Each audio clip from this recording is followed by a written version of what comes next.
ဒါကတော့ဘလောက်ပဲတနာဆရာကောင်းနေပါစေလက်ကလေးတွေကိုပင်လယ်ထဲရောက်အောင်ကိုယ်တိုင်မကူညီပေးတဲ့အကြောင်းရင်းပဲဖြစ်ပါတယ်လက်ကလေးတွေဥကနေပေါက်လာတဲ့အခါပင်လယ်ထဲကိုသူတို့ဘာသာသူတို့တွားပြီးတော့ဆင်းရတာပါဒီလမ်းခွေကြီးမှာလက်ကလေးတော်များများဟာပင်လယ်ထဲမရောက်ခင်တေးဆုံးသွားတော့ကြတာပါ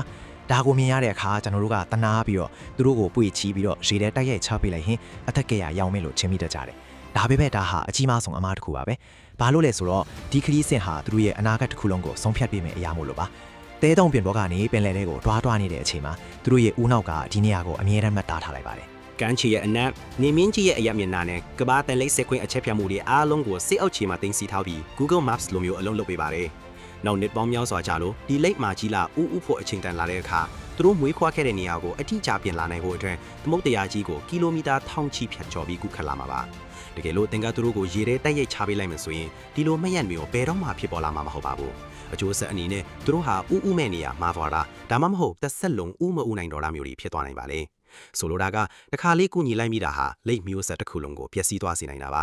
နောက်တစ်ခါတနာစိတ်ဝင်လာတဲ့အခါတတိပေးပါတခါလေးမှမကူညီဘဲနေပေးတာကပဲအကြီးမားဆုံးသောကူညီမှုဖြစ်သွားတတ်ပါတယ်